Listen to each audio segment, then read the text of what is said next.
오늘은 연합, 그리스도와 하나됨이라는 제목으로 하나님의 말씀 나누겠습니다. 지난 시간까지 우리 계속 구원이 무엇인가에 대해서 함께 살펴보고 있는데, 오늘은 연합이라는 제목으로 하나님께서 우리 베푸신 구원의 의미를 살펴보려고 합니다. 여러분, 실제 우리 예수님은 어디에 계시죠? 우리가 알고 있는 예수님은 지금 어디에 계십니까? 예수님은 2000년 전에 이스라엘 땅에서, 예루살렘에서 십자가에서 죽으셨죠. 죽으시고 그 다음 3일 만에 부활하셔서 하늘로 승천하시고 지금 하나님 보좌 우편에 계시죠. 육체를 오신 예수님은 그 육체를 가지시고 부활의 영광의 몸을 입으신 채로 지금은 하늘나라에 하나님 보좌 우편에 계세요. 그렇죠? 그런데 우리가, 여러분이 서육이라는 책을 혹시 아십니까? 손오공, 뭐 저팔계, 사오정 이런 인물들이 나오는데, 거기에 보면은 그 손오공이라는 그 원숭이처럼 생긴, 이제 원숭이인데 인간처럼 막 말도 하고 행동하는데, 그 원숭이가 하는, 손오공이 하는 행동 중에 특별한 게 있는 게 뭐죠? 자신의 머리카락을 뽑아서 입으로 후 불면 그 자신의 몸과 똑같은 분신들이 이렇게 여러 명 생기는 것을 우리가 뭐 만화, 영화든 책을 통해서 많이 봤을 것이에요. 마찬가지로 예수님도 필요에 따라서 그 예수님을, 자신을 수십억 명의 예수님으로 분화돼서 예수님을 믿는 각 사람 안에 있는다라고, 그러니까 우리가 그렇게 믿을 수 있는데, 그것을 우리가 이 예수님의 연합, 그러니까 우리가 그리스도 안에서 하나 된다는 것을 그런 것처럼 우리가 생각할 수 있다는 거죠. 그러나 예수님과의 연합은 그런 손오공이 자기네 분신을 사용해서 여러 사람으로 만드는 것처럼 그러한 연합을 의미하는 것이 아니라는 거예요. 그건 성경적인 연합의 의미가 아니에요. 예수님이 내 안에 계신다는 말은 결코 그런 뜻이 아닙니다. 그럼 예수님이 내 안에 계신다는 것은 어떤 의미일까요? 우리가 한번 살펴보겠습니다. 이 예수님이 내 안에 계신다, 또 우리가 예수님 안에 있다는 것을 우리는 연합이라고 해요. 예수님과 연합이라고 표현을 하는데, 바울은 이 말을 성경에서 우리에게 이렇게 표현해 줬어요. 고린도서 5장 17절에 보면, 그런즉 누구든지 그리스도 안에 있으면 새로운 피조물이라, 이전 것은 지나갔으니 보라 새 것이 되었도다라고 바울이 우리에게 말하거든요. 바울의 말에 따르면 그리스도 밖에 있으면 구원받은 사람이 아니에요. 그러니까 구원받은 사람은 다 그리스도 안에 있는 사람들을 의미해요. 그리스도 안에 있는 사람이라는 것은 연합한 사람들을 의미해요. 그리스도 연합한 사람들. 그래서 우리가 그리스도 안에 있는가, 그리스도 밖에 있는가에 따라서 우리의 구원이 결정돼요. 그리스도 밖에 있게 되면 구원을 받지 못하고 심판을 받게 돼요. 그래서 이것이 내가 그리스도 안에 있는 사람인가, 그리스도 밖에 있는 사람인가에 따라서 구원과 심판이 결정되는 것이에요. 그래서 바울은 그리스도 안에 있다라는 말을 가장 중요하게 여겼어요.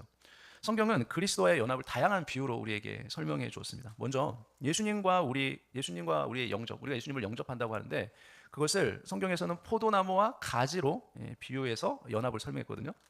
마찬가지로 우리도 예수님과 연합되면 어떻게 되냐면, 예수님과 우리 사이에 무엇인가 오고 가는 생명력이 있다는 거예요. 우리 예수님과 연합하게 되면.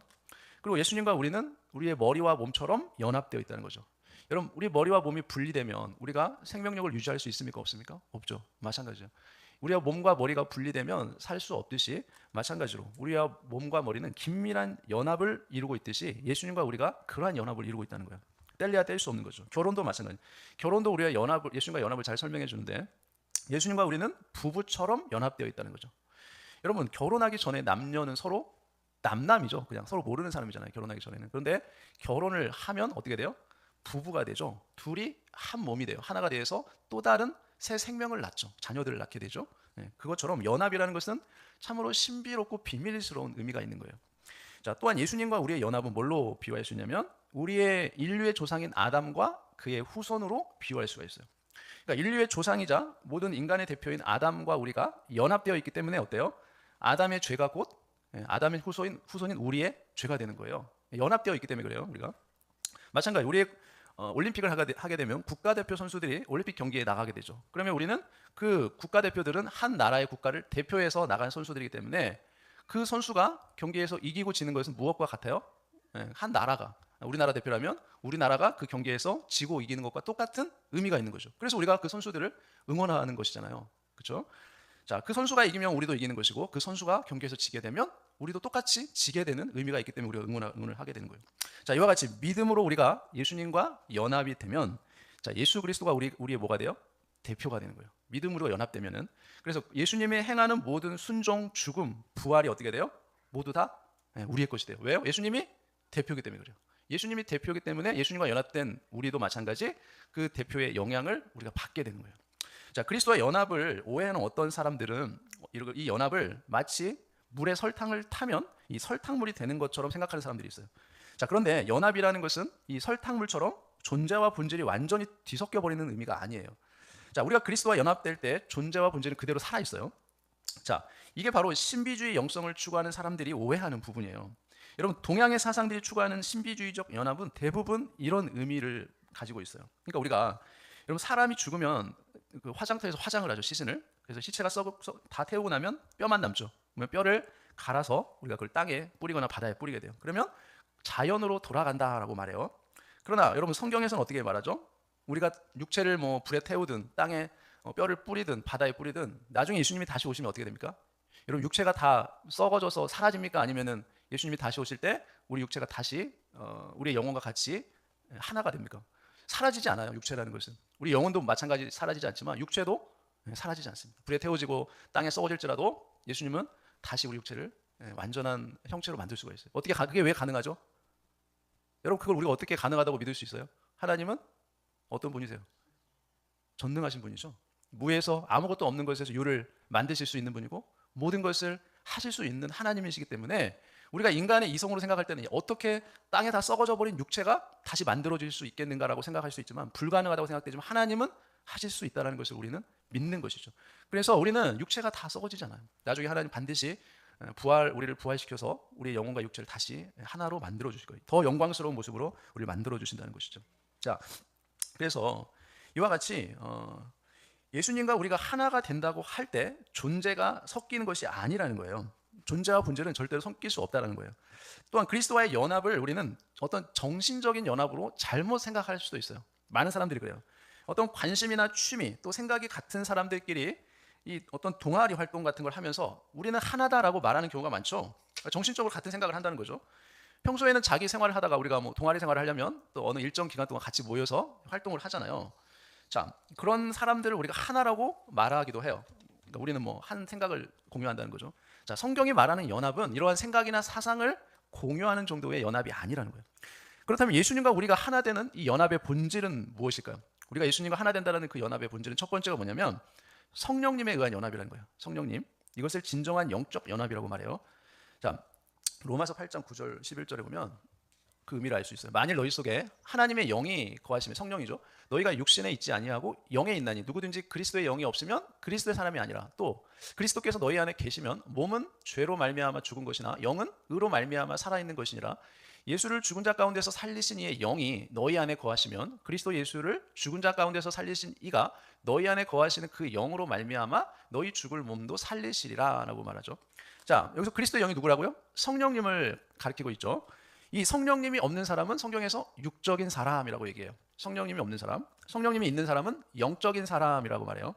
자, 그리스도께서 우리 안에 거하신다는 것은 성령님이 우리 안에 거하신다는 의미죠. 성령님이 우리 안에 거하시기 때문에 성령님으로 말미암아 우리가 어떻게 돼요? 그리스도께서 우리 안에 계신 거예요. 성령님이 우리 안에 계시면 그리스도께서 우리 안에 계신다는 것과 똑같은 거예요. 자, 그래서 부활하신 예수님은 지금 하나님 보좌 우편에 계시죠. 그곳에 계시다가 재림하실 때 예수님은 그 육신의 몸으로 오신단 말이에요. 그런데 예수님이 우리 안에 들어오신다는 것은 보좌 우편에 계시는 예수님이 누구를 보내신다는 거예요? 성령님을 보내신다는 거예요. 예수님이 우리 안에 계신다는 것은 성령님을 보내셔서 우리 안에 계신다는 의미예요. 예수님이 육체의 몸을 가지고 오신다는 의미는 아니에요. 나중에 재림하실 때 그렇다는 거예요. 그래서 성령님이 우리 안에 들어와 계시면 예수님이 내 안에 계신 것처럼 우리가 예수님과 연합되었다라고 말하는 거예요.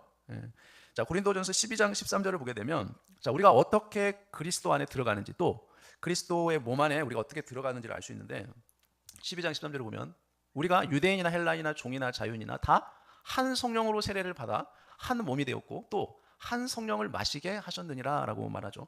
자, 우리가 성령님의 세례를 받고 우리는 성령님의 세례를 받아요.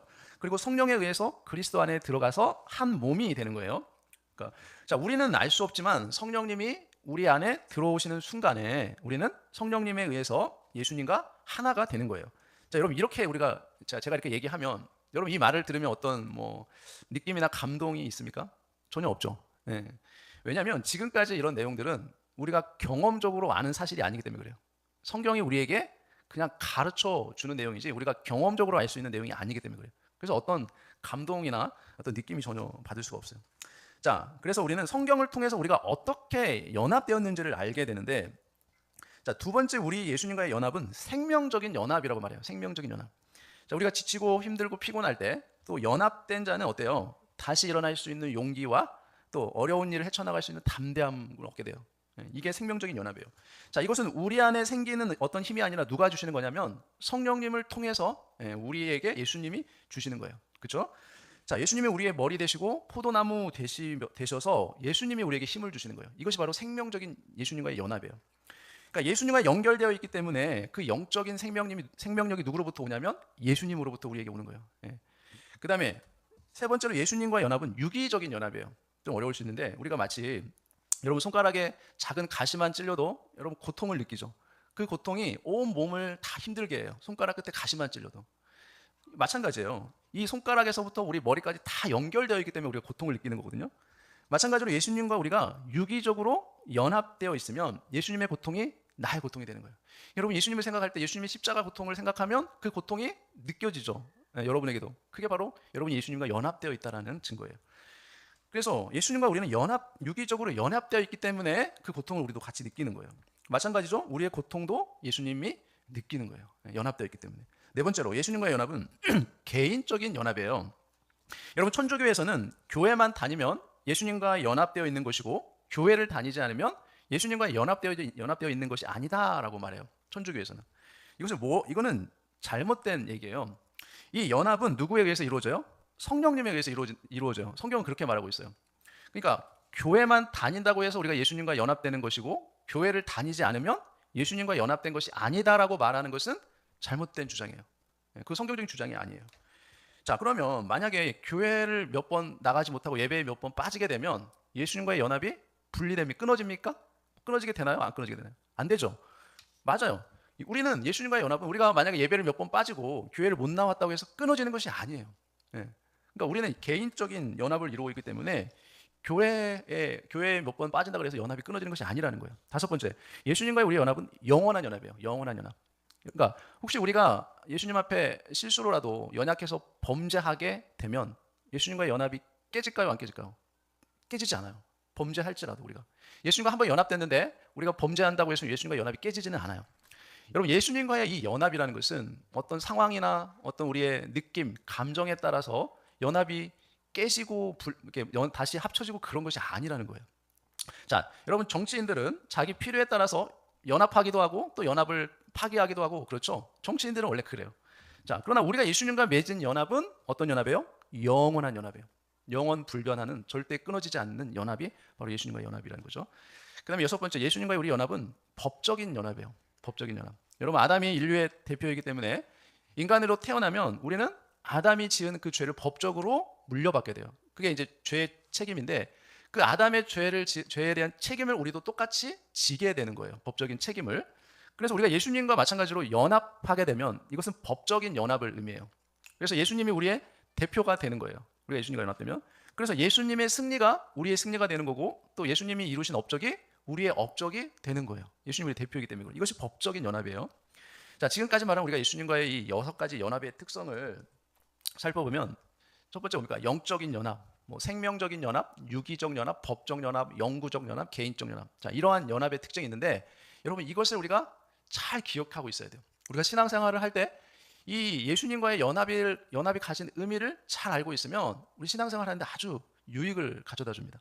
요즘은 영성의 시대라고 해서 어떤 신비주의를 따르려고 하는 사람들이 엄청 많아요. 또 그런 책들이 많이 나오고 있어요. 이 명상을 강조하는 책에는 어떤 얘기를 하냐면 우리 마음을 온전히 예수님께 드리게 되면 예수님과 내가 영적으로 합일의 상태에 이르게 된다라고 말해요. 그러니까 합일이라는 것은 영적으로 하나가 되는 상태를 의미해요. 여러분 이게 가능할까요? 우리가 예수님과 연합되지 못하는 이유는 우리가 예수님을 사랑하지 않기 때문이다 라면서 이 영적인 것을 많이 강조해요. 영성을 강조해요. 그래서 하루에 몇 시간씩 깊은 명상을 하면 예수님과 신비롭게 연합되는 단계에 이르게 될 수 있다라고 말하죠.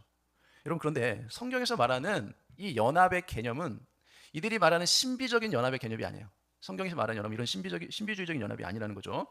성경에서 말하는 연합은 단순히 감정적으로 느끼는 예수님과의 일체감이 아니에요. 자, 예수님과 우리와의 연합의 뿌리는 어디에 있습니까? 우리가 계속 배워왔던 창세전부터 성부 하나님이 어때요? 예수님과 우리를 하나 되게끔 예정하셨다는 그 사실에 뿌리가 있어요. 예수님과의 연합은. 자, 예수님과 우리의 연합의 비밀은 영원 전까지 거슬러 올라가야 된다는 거죠. 하나님의 예정이 없었다면 우리가 아무리 노력해서 마음을 깨끗하게 한다고 할지라도 예수님과 연합이 될 수 없어요. 하나님의 예정이 있어야만 우리가 예수님과 성령님에 의해서 연합될 수 있는 것이에요. 우리가 성경에서 말하는 연합은 하나님의 예정에 뿌리를 두고 있다는 것을 우리가 반드시 기억해야 돼요. 또한 예수님과의 연합의 근거는 어디에 있냐면 예수님의 구속사역에 있어요. 이 연합의 근거가 예수님께서 인간의 몸으로 이 땅에 내려오셨고 또 모든 율법을 순종하셨고 십자가에서 죽으시고 부활하시고 승천하신 그 예수님의 행하심 때문에 우리가 예수님과 연합될 수 있는 거예요. 예수님의 그 구속사역 때문에 우리가 연합될 수 있는 거예요. 또 예수님과의 우리의 연합은 예수님의 그 구속사역 바탕 위에서 누가 이루어 주시는 거예요? 성령님이 이루어 주시는 거예요. 예수님의 구속사역이 바탕이 되지 않으면 성령님이 이루어 주시지 않죠. 내가 힘쓰고 노력한다고 해서 우리의 연합이 예수님과 연합이 이루어지지 않습니다. 그러므로 우리가 그리스도와 연합되어 있지 않으면 그리스도인이 아닌 것이에요. 하지만 예수님 믿는 모든 사람은 예수님과 영원히 끊을 수 없는 연합을 누리고 있다는 것을 기억해야 되죠. 그럼 어떻게 우리가 예수님과 연합된 것을 확신할 수 있을까요? 여러분 예수님과 연합된 것을 확신하고 있습니까? 어떻게 확신할 수 있을까요? 우리가 이미 내 안에 이루어진 그리스도와 연합을 확신하려면 뭐가 필요하냐면 믿음이 필요해요. 믿음. 에베소서 3장 16, 17절에 그의 영광의 풍성함을 따라 그의 성령으로 말미암아 너희 속사람을 강건하게 하시오며 무엇으로? 믿음으로 말미암아 그리스도께서 너희 마음에 계시게 하시옵고라고 사도 바울이 얘기해요. 자, 바울은 그리스도가 늘 내 안에 계신 것처럼 믿음으로 살아라라고 지금 말하고 있는 거예요. 그리스도가 너희 안에 있는 것처럼 믿음으로 살아라. 늘 너희 안에 있는 것을 믿어라는 거죠. 우리가 연합되었다 할지라도 믿음의 생활을 하지 않을 때는 어떻게 돼요? 마치 내가 그리스도와 관계없는 것처럼 살아갈 수 있다는 거예요. 자, 연합을 확신하려면 우리의 믿음과 노력이 반드시 필요하다는 거예요. 연합을 확신하기 위해서. 그리스도와 우리의 연합은 두 가지로 알 수 있는데요. 하나는 성령이에요. 그리고 또 하나는 우리의 믿음이에요. 이 두 가지로 우리는 그리스도와 연합을 알 수 있어요. 자, 이 두 가지가 그리스도와 나의 연합을 이루는 가장 중요한 끈이라는 것입니다. 자, 이제 예수님과의 연합된 결과는 그럼 무엇일까요? 우리가 예수님과 연합되면 우리에게 무엇이 주어질까요? 바로 구원, 기쁨, 감사, 천국, 이러한 것들이 우리에게 주어집니다. 이게 신앙생활의 유익이에요. 예수님의 연합으로 해서 우리에게 가져다 주는 것. 내가 만약 그리스도와 연합되어 있지 않으면 구원에 속한 것들이 우리에게 하나도 이루어지잖아요. 연합되어 있지 않으면. 뿐만 아니라 칭의, 우리가 의롭다고 인정받는 거, 양자, 하나님의 자녀가 되는 거, 성화, 거룩해지는 거, 자, 영화, 나중에 영화로 영광스러운 모습을 입게 되죠. 자, 이러한 것들은 다 어떻게 돼요? 그리스도와의 연합을 통해서 우리에게 주어지는 것들이죠. 그래서 이 연합이라는 교리는 구원의 한 면에만 관련된 것이 아니에요. 구원의 모든 면에 해당되는 것이 바로 이 그리스도와의 연합이에요.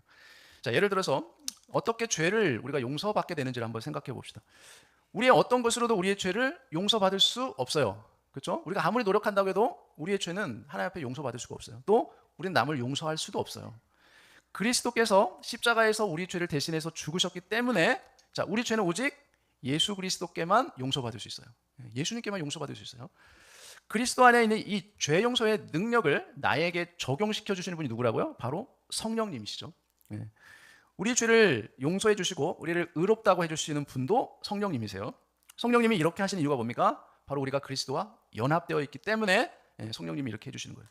자, 우리는 그리스도와 연합을 통해서 우리가 의롭게 되고 성화되며 또 견인되죠. 견인된다는 것은 하나님께서 성령으로 말미암아 우리의 믿음을 끝까지 지켜주신다는 거예요. 하나님 나라 갈 때까지. 우리가 영화롭게 되는 것도 그리스도와 연합되었기 때문에 그래요. 자, 이것을 아무리 우리가 설명해도 감동하지 못하는 이유는 뭡니까?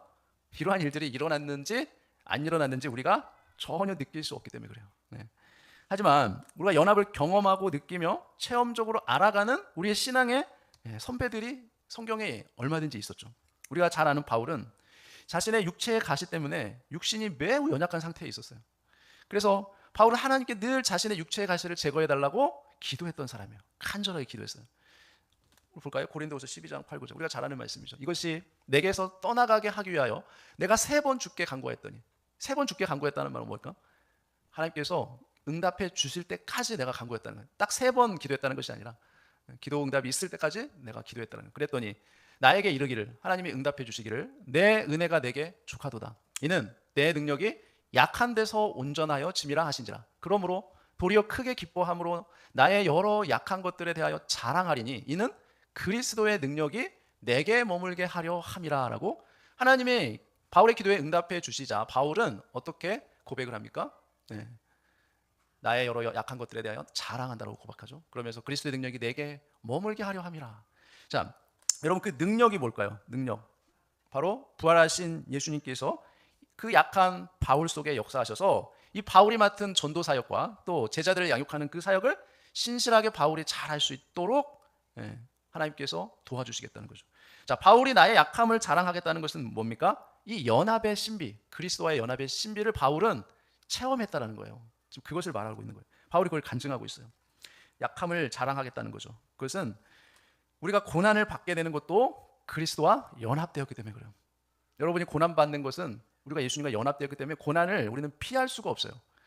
예수님과 연합된 자는 예수님 때문에 복도 받게 되지만 예수님 때문에 고난도 받을 수밖에 없는 것이에요. 하지만 사람들은 누구나 고난을 받으려고 하지 않죠. 어떻게 하면 고난을 피하려고 하죠. 그것이 우리의 연약함이죠. 그러나 바울은 뭐라고 얘기해요? 그리스도의 남은 고난을 자기 육체에 채우겠다고 말하죠, 바울이. 왜냐하면 바울은 예수님과 더 깊이 연합되기를 원했기 때문에 그래요.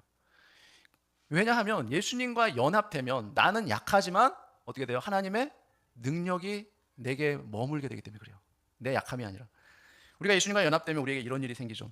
우리는 그리스도와 함께 십자가에 못 박혔고 그리스도와 함께 죽었고 또 장사되었다가 다시 살아남으로 승리했으며 또 앞으로 우리는 영광을 받게 되고 또 우리는 천국을 상속받게 될 것이기 때문에 그래요. 그리스도와 연합이 되면. 자, 이제 우리가 그리스도와 연합된 것이 얼마나 중요한지를 우리가 알게 되었어요. 이 연합의 신비를 우리가 날마다 체험하면서 우리가 어렵고 힘들 때, 우리가 약할 때 이 그리스도의 능력으로 그 약함을 이겨낼 수 있는 저와 여러분 되시기를 예수님의 이름으로 축원합니다. 기도하겠습니다. 하나님 아버지, 주님의 크신 은혜를 감사드립니다. 우리가 그리스도와의 연합을 통해서 나의 약함 가운데 하나님의 능력이 역사하게 되는 줄을 믿습니다. 우리가 어렵고 힘들 때 나 자신만을 바라보는 것이 아니라 나의 약함만을 의지하는 것이 아니라 하나님의 크신 능력을 믿고 의지하며 모든 우리에게 당한 어려움들 잘 이겨낼 수 있는 믿음의 사람, 그리스도의 백성들이 다 되게 해 주옵소서. 이 모든 거 예수님의 이름으로 기도합니다. 아멘.